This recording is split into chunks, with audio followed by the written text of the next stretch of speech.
Здравствуйте, это новости Татарстана, в студии Лина Зинатуллина. И вот о чем сегодня расскажем. Широкий диалог и большие договоренности. Евразийский экономический союз – это сильная организация, которая всегда открыта для сотрудничества. Что решили на заседании Евразийского межправительственного совета, узнал Дмитрий Аренин. Увеличивается количество заболевших британским штаммом ковид. Здесь можно предположить, что все-таки он уже циркулирует среди населения. Есть риск уйти в рост. О санитарно-эпидемиологической обстановке в республике расскажет Вероника Гайнудинова. На волоске от гибели, и все из-за братьев наших меньших. В тяжелом состоянии, с множественными укушенными ранами практически всей поверхности тела. На этот раз собаки напали на ребенка. Как произошла трагедия, выясняла Юлия Гоголева. Отдать швартовые. Ждали, с нетерпением ждали. В Татарстане началась летняя навигация по Волге и Каме. На теплоходе по республике отправился Ирамиль Шайдоля. Соглашение подписано, договоренности достигнуты. Сегодня в Казани завершились мероприятия в рамках Евразийского межправительственного совета. На 3 дня Татарстан стал центром внимания стран ЕАЭС. В его состав входят Россия, Беларусь, Армения, Казахстан и Киргизия. Все эти дни в Казани работали премьер-министры стран-участниц во главе с председателем правительства России Михаилом Мишустиным. Участники заседания Евразийского межправительственного совета покидают Татарстан с благодарностью за гостеприимство и высокий уровень организации встречи. Об этом сегодня заявили все главы правительств, приехавшие в Казань. Итоги 3-дневной работы подвели в ратуше на общем заседании. О чем удалось договориться и что в перспективе, узнал Дмитрий Аренин. Добрый день, коллеги, дорогие друзья. В заключительный день Евразийского межправительственного совета все участники заседания встретились за одним столом. Достигнутые договоренности должны работать на общую цель – укрепление экономики и роста благосостояния граждан. Как подсчитали, благодаря расширению кооперации в странах Евразийского экономического союза по итогам минувшего года увеличились объемы промышленного производства и взаимной торговли. Евразийский экономический союз – это сильная организация, которая всегда открыта для сотрудничества. Наш союз должен стать основным связующим звеном в построении большого евразийского партнерства. Какой бы ни была ситуация на мировой арене, углублять контакты с ближайшими партнерами. Имея в виду прежде всего Содружество независимых государств, Шанхайскую организацию сотрудничества, БРИКС. На встрече в Казани главы правительств обсудили 12 блоков вопросов. Главными темами стали борьба с коронавирусом, сотрудничество в сфере космических технологий, промышленность и торговля. Именно промышленный сектор является одним из главных локомотивов экономической системы Союза. Мы провели серьезную работу, которая касается баланса продовольствия. И поскольку эта тема достаточно часто сегодня фигурирует в средствах массовой информации, хочу сказать, что и по зерну, и по мясу, и по сахару, и по молочной группе товаров у нас достаточно ресурсов для того, чтобы обеспечивать устойчивое снабжение внутреннего рынка нашего Союза и даже продавать излишки на экспорт. Знаковым событием в направлении усиления сотрудничества со странами наблюдателями ЕС стало подписание сегодня Евразийской экономической комиссии и правительством Узбекистана меморандума о взаимодействии и плана мероприятий по его реализации. Уважаемые коллеги, я считаю, что сегодняшнее заседание внесет дополнительный импульс в развитие интеграционных процессов. На заседании в Казани встретились премьер-министр Кыргызстана и Таджикистана. Как сообщили в ходе беседы, удалось урегулировать вооруженный конфликт на границе этих государств. Эту ситуацию обсудили с уважаемым премьер-министром Республики Таджикистан Кахир Расулзадай. Выразили готовность ее урегулирования мирным путем посредством политико-дипломатических переговоров. Кыргызская сторона в положительном ключе отмечает достигнутые договоренности о прекращении огня и дальнейшего продолжения конструктивных переговоров.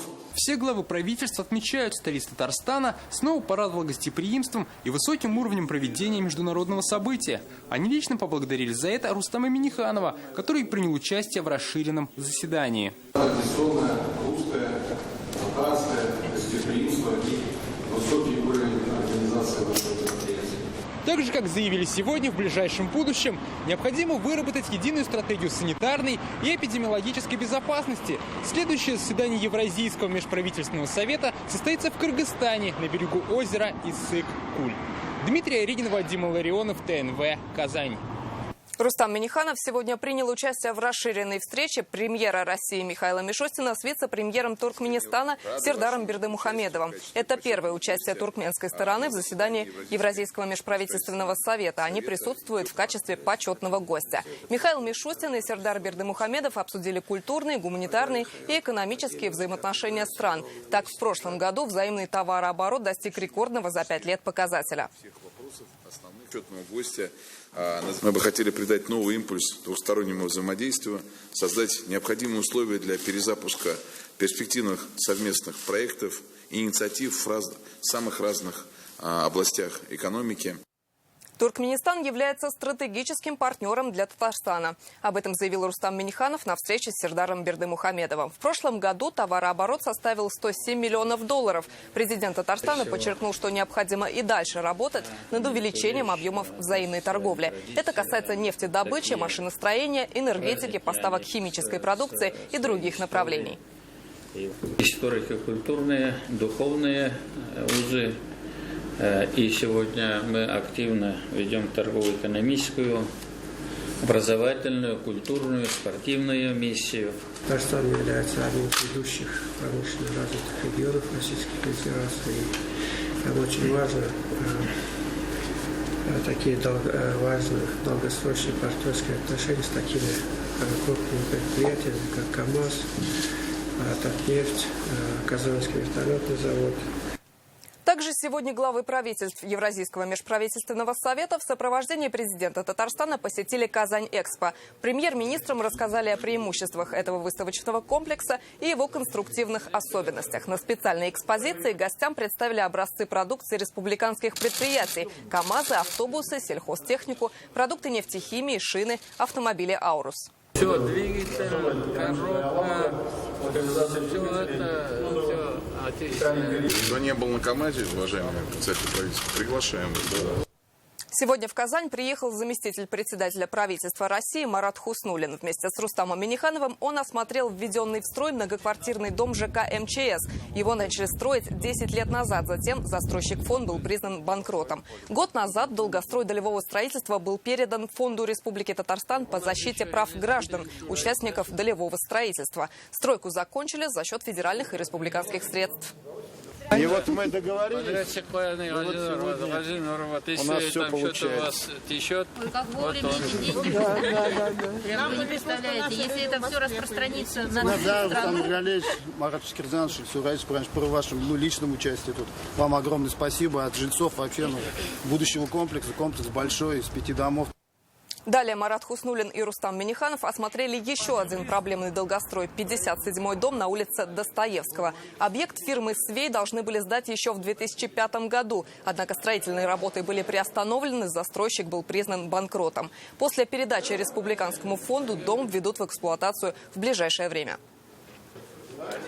У меня антитела. Нужно ли привиться от коронавируса? Я беременна. Не повредит ли вакцинация будущему ребенку? Как и где можно привиться в майские праздники? Сегодня на вопросы татарстанцев в Общественной палате республики отвечали главный санитарный врач Марина Потяшина, главный инфекционист Халид Хаиртынов и другие специалисты. Сейчас идет Европейская неделя иммунизации, и вопрос вакцинации особенно актуален во время пандемии. В республике привились почти 250 тысяч человек, из них 157 тысяч получили второй компонент.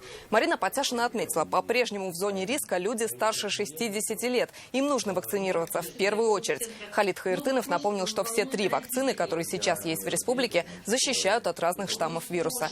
Горячая линия была организована Общественной палатой специально перед майскими праздниками, когда люди активно путешествуют и контактируют.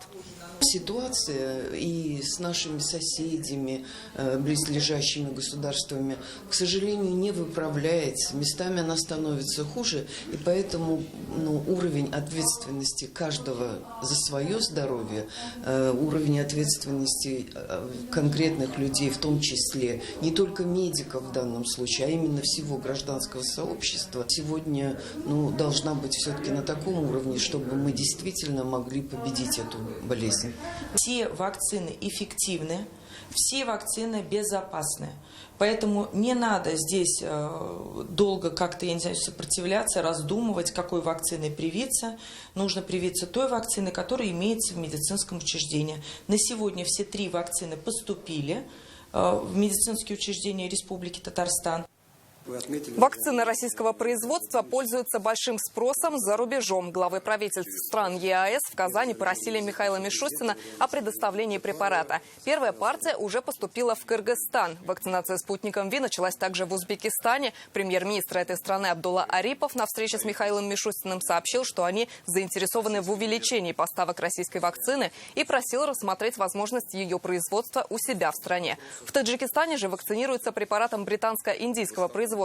Поэтому премьер-министр Кахир Расулзада просил поставить в его страну российскую вакцину, так как население больше доверяет именно ей. Хорошо поработает, что... Всю эту неделю заболеваемость коронавирусом в республике медленно ползет вверх. По сравнению с 30 случаями в сутки на прошлой неделе, в эти дни цифры доходят до 40. Темпы снижения заболеваемости в апреле не просто замедлились, а вовсе остановились, рассказали сегодня в управлении Роспотребнадзора по республике. Кроме этого, увеличивается количество заболевших британским штаммом ковид. Он гораздо опаснее. Один заболевший может заразить 22 человека. Они были из категории с средним тяжелым течением. В Татарстане нашли еще 4 заразившихся британским штаммом ковид. На сегодня таких случаев уже 12. На британский штамм сейчас проверяют всех возвращающихся из-за рубежа и тех, у кого болезнь протекает в тяжелой форме. Как отмечают в Роспотребнадзоре, никто из заболевших не был за границей. В анамнезе у них сведений о том, что они куда-либо выезжали, нет. То есть это штамм, который получили они уже находясь здесь. И здесь можно предположить, что все-таки он уже циркулирует среди населения. Эта мутация вируса считается более опасной. Один заболевший может заразить 22 человека. Поэтому медики призывают вакцинироваться как можно скорее, чтобы не допустить заражения новыми штаммами вируса. На сегодня в республике привились уже 249 тысяч человек. Юлия Агзамова ковидом не болела и, надеется, не заболеет. Сегодня она привилась первым компонентом «Спутник Ви». Очень хочется не иметь различные ПЦР-тесты, если нужно будет куда-то выезжать за границу. У меня было принципиально про спутник, потому что, насколько я знаю, такой он принимается за рубежом. Спутник Ви, Эпивак и Ковивак. На выбор жителей 3 вакцины. Последнюю в республику завезли пока всего 1560 доз. Они израсходованы. Когда у нас будет в распоряжении в достаточном количестве все 3 вакцины, безусловно, тот человек, который пришел вакцинироваться, он имеет право выбора. Единственный момент, мы оставляем за собой право советовать что-то пациенту в зависимости от того, чем закончится беседа с терапевтом. Эпивак мы отдаем предпочтение лицам старше 65 лет, лицам с хроническими заболеваниями по предварительной записи. На сегодняшний день у нас поступил Эпивак на 140 человек, но 90 человек уже привито. Записались еще 35 человек. Екатерине Киселевой 70, говорит, привилась, чтобы чувствовать себя в безопасности. Лучше привиться, чем это заболеть. Я решила и пошла, и сделала сегодня. В апреле темпы снижения заболеваемости остановились, говорят в Роспотребнадзоре. Есть риск уйти в рост. Поэтому специалисты напоминают о соблюдении ограничений. В майские праздники Роспотребнадзор проверит кинотеатры, торговые центры и театры. Вероника Гайнудинова, Александр Лобанов, ТНВ, Казань. Вся республика взбудоражена очередным нападением бродячих собак. В поселке Осиново Зеленодольского района агрессивные дворняги напали на 10-летнего мальчика. Сейчас ребенок в реанимации в стабильно тяжелом состоянии. И это далеко не первый случай нападения бездомных животных на людей. Кто в ответе за тех, кого приручили? Почему люди в этой схватке, увы, оказываются в проигрыше? Юлия Гоголева разбиралась в этих вопросах. Это, получается, ребенок с нашей улицы же. Скорее всего, просто там играл или проходил мимо, и собаки напали на него. Новость о том, что собаки напали на 10-летнего мальчика, для жителей Осиново теперь самая обсуждаемая. Трагедия произошла в этом овраге. Практически бездыханного Олега Тимофеева обнаружил сосед. Он отогнал собак, которые в прямом смысле сидели на ребенке. Чудо, что врачам удалось его спасти. Был доставлен ребенок в тяжелом состоянии с множественными укушенными ранами практически всей поверхности тела. Операция продолжалась около 3 часов. На утро состояние ребенка стабильное, но тяжелое. Сейчас Олег Тимофеев в сознании, может говорить, с ним работают психологи, но прогнозов по восстановлению никто не дает. Раны от укусов обычно заживают тяжело и долго. Это вообще ужас, кошмар, конечно. Ну, собак здесь постоянно много. Опасно это, детям особенно. По словам жителей Осинова, заявки на отлов собак они подают регулярно, но стая, а это 20 особей, пропали только вчера. И понятно почему. Непонятно только, почему это происходит после трагических событий. Работа по отлову бродячих собак в Зеленодольском районе производится в ежедневном режиме. По результатам торгов заключен контракт с компанией «Кот и пес». Уже с начала года отловлено уже примерно 100 собак.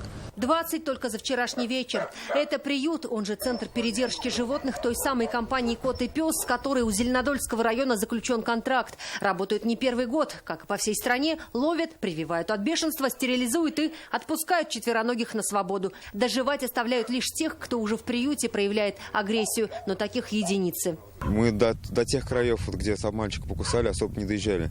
Мы в основном были в центре и где строятся дома. Зеленодольский район, повторюсь, большой. Это и та сторона Волги, и здесь, и Осиново, и Васильево. Как бы мы не успеваем физически, это надо понимать. У нас есть определенный график выездов. То есть в определенный день мы ездим в определенный район. А еще, говорят, в организации нередко бродячие собаки на деле оказываются хозяйскими. И люди не дают их увозить. Предположительно, именно хозяйская собака и покусала 10-летнего Олега Тимофеева. Это был хозяйский пес как раз, который, по вопросам соседей, они неоднократно ему делали замечания, что он не держит собаку на цепи. По факту нападения собак на мальчика уже возбудили уголовное дело. Ход расследования на контроле у прокуратуры. На место происшествия выезжал зеленодольский городской прокурор Сергей Егоров. По требованию надзорного ведомства следственные органы возбудили уголовное дело по части 1 статьи 293 Уголовного кодекса Российской Федерации «Халатность». Части 1 статьи 238 Уголовного кодекса Российской Федерации «Выполнение работ, не отвечающих требованиям безопасности». Случаи нападения собак на людей фиксируются по всему Татарстану и по всей стране. 10 дней назад в больницу попал житель села Шигали Высокогорского района. Нападали на людей также в Чистопольском и Огрызском. В соседней Башкирии стая собак загрызла 4-летнего малыша до смерти прямо у дома. По итогам проверок горрайпрокурорами в исполкомы районов внесены представления об устранении выявленных нарушений. Виновные лица привлечены к дисциплинарной ответственности. Приняты меры к устранению выявленных нарушений. Пока в прокуратуре и Следственном комитете накладывают санкции, бездомные собаки продолжают размножаться. Вот поселок Вознесение. И как тут без опаски выходить на улицу? Новый федеральный закон требует гуманного отношения к животным, и вряд ли кто-то с этим будет спорить. Эвтаназия допускается только в крайних случаях, то есть когда животное или собака неизлечимо больна. Эта подвижка случилась под давлением общественности, но закон очень сырой. То есть он не регулирует, не дает объяснений, как выделять, допустим, особо агрессивных собак. Это по количеству лаев или по количеству укусов. Это заявление мэр Казани накануне сделал в сети Инстаграм, отвечая на вопросы жителей. По словам градоначальника, казанцы разделились на 2 лагеря – за усыпление животных и против. Но в любом случае, пока федеральный закон не доработают, глобально проблему не решить. 90% поигрались.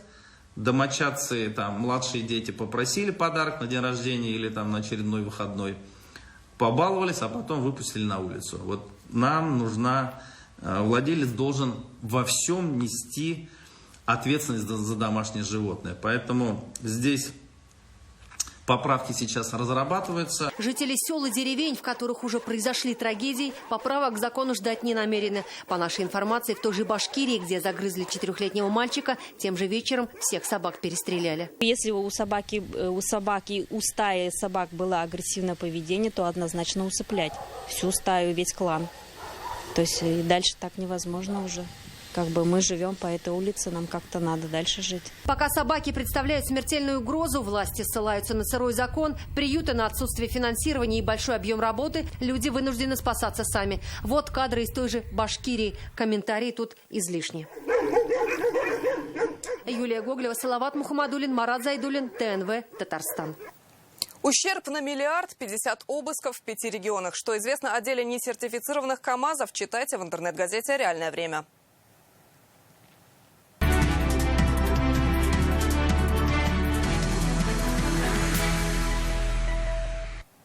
Сегодня президент Рустам Минниханов присоединился к онлайн-акции «Бессмертный полк». На странице в Инстаграм он рассказал о своем дяде Галимзяне Минниханове. Он воевал в составе 359-го стрелкового полка, погиб в декабре 41-го под Москвой. С фотографией дяди Рустам Минниханов в другие годы выходил на улицы Казани. А сегодня президент пригласил своих подписчиков присоединиться к акции онлайн. В этом году из-за эпидобстановки «Бессмертный полк» пройдет только в таком формате. Размещайте фотографии своих родственников, принимавших участие в Великой Отечественной, на сайте 2021.polk.rf.ru, написал Рустам Минниханов. Сегодня Фарид Мухаммедшин наградил победителей конкурсов, которые прошли в рамках ежегодного парламентского урока. Церемония прошла в Госсовете Республики. В этом году конкурс был посвящен Году родных языков и народного единства в Татарстане. Участие приняли более 370 ребят со всей республики. Они прислали рисунки, сочинения и эссе. Кроме того, свыше 80 методических разработок представили педагоги. Жюри оценивало работы в 9 номинациях, посвященных родному языку, культурному многообразию, единству народов и общему дому Татарстану. Нет народа, который хочет забыть свой язык, свои традиции, свои обычаи, идущие из поколения в поколение. У каждого народа. На этом и зиждется наша жизнь, самые лучшие традиции. И вот это мы прочувствовали в рисунках, которые я вот тоже ознакомился и удивился. Какая талантливая молодежь у нас живет. В этом году у казанского марафона появился новый партнер – Яндекс.Маркет. Во время забега он доставит близким поддержку на дистанции. Подробнее далее. Завтра Казань станет центром притяжения для бегунов со всей России и ближнего зарубежья. У участников будет все – и еда, и вода. Яндекс.Маркет решил пойти дальше и доставить марафонцам поддержку. На 2 огромных экранах на 8-м и 35-м километре участники смогут увидеть персональное фотопослание от своих близких. Поддержку можно оказать и сразу всем марафонцам. Можно поучаствовать 2 способами. Первый – это выложить пост в Инстаграм с хэштегом «Маркет-марафон». Если вы поддерживаете конкретного марафонца, второй хэштег «Номер марафонца». И слова поддержки до 35 символов. Главное на время марафона не забыть открыть аккаунт в Инстаграм. Конечно, это очень клевая идея, и мне кажется, она очень классно заходит. Я сейчас сделаю анонс, может, глядишь, озвучив свой номер, кто-то придет, да, и что-то приятное мне на финише будет в виде эмоций. А тем, кто предпочитает заказывать онлайн, Яндекс.Маркет предлагает быструю доставку свежих продуктов. Всего за 1-2 часа вам привезут все необходимое, от свежей рыбы до сладостей. Алия Хайрудинова, Вадим Илларионов, ТНБ, Казань. Сегодня последний рабочий день перед 10-дневными майскими каникулами. Традиционно это время дач, пикников и путешествий. С последними в этом году не все так просто. Авиасообщение с рядом стран приостановлено. Но татарстанцам есть где отдохнуть и на родных просторах. Сегодня в республике официально открылась пассажирская навигация по Волге и Каме. С речного порта Казани первый омик отправился в Верхний Услон. По реке в солнечный день попутешествовал Рамиль Шайдулин.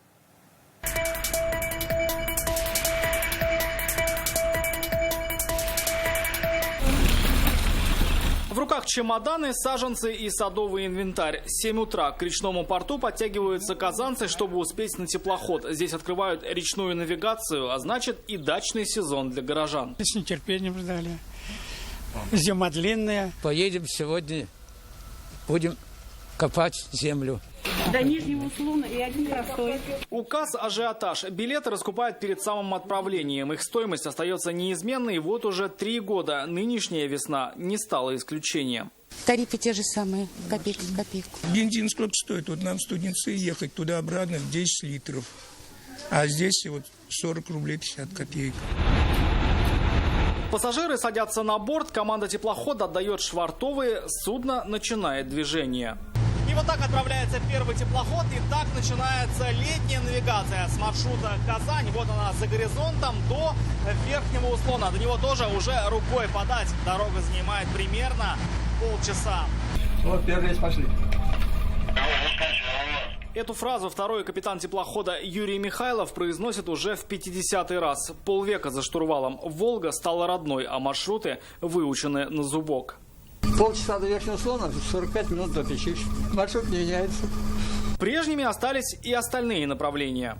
Казань-Свияжск, Казань-Печище, Казань-Садовая, Казань-Ташовка, Кызылбайрак, Болгар, Тетюши, скоростной флот.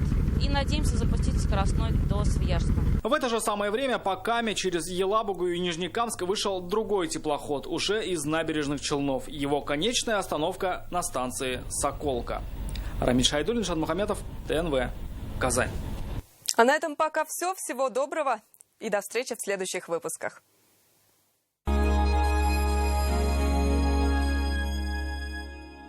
Язык мой русский снежно-хрусткий, в тебе колокола, сверчки и поскреб квашеной капустки, где алых клюковок зрачки.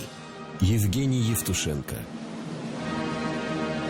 Казань-Оргсинтез – социально ориентированное предприятие, где забота о сотрудниках всегда стоит на первом месте. Достойные зарплаты, профилакторий, поликлиника, базы отдыха, бассейн и детский летний лагерь, вахтовые автобусы, столовые, кафе и магазины, программы обучения и улучшения жилищных условий. Здесь создают все условия для комфортного труда и высокого уровня жизни. Казань-Оргсинтез – с заботой о людях. Жить лучше – это искать возможности для большего. Это до 2 миллионов рублей под 6,9%. Акбарсбанк. Живите лучше. Эй, гражданина, ты туда не ходи, ты в Nissan иди. Там скидка 350 тысяч и резина в подарок. Спешите в автоцентр РРТ. 4 пятерки, 3 единицы. Находка поздравляет со светлым праздником Пасхи и дарит щедрые цены к праздничному столу. Конфеты «Сказочная птичка-красавка» 99, кофе «Жокей» 95 грамм 109, печенье со сгущенкой сдобное 1 килограмм 119 рублей. Срок акции по 2 мая 2021 года. Подробности у продавцов. Жить лучше значит достигать своих целей. Акбарсбанк рефинансирует невыгодную ипотеку под 7,77% годовых. Акбарсбанк. Живите лучше. Данила Мастер. Памятник за 7 дней. 202-38-32. Я мордовскую речь, как цветущего детства поляну, в своем сердце беречь, до последнего дня не устану. Людмила Татьяничева.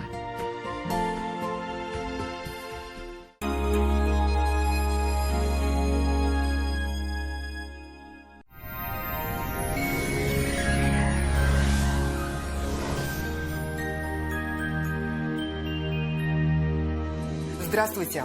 А вот и май-красавец на пороге. Но в первый же его день синоптики обещают дожди и усиление ветра. Об этом чуть позже. Не откладывайте заказ вашей новой кухни. Закажите ее в рассрочку в Данил Мастер. Только до конца мая доставка, подъем и установка бесплатно.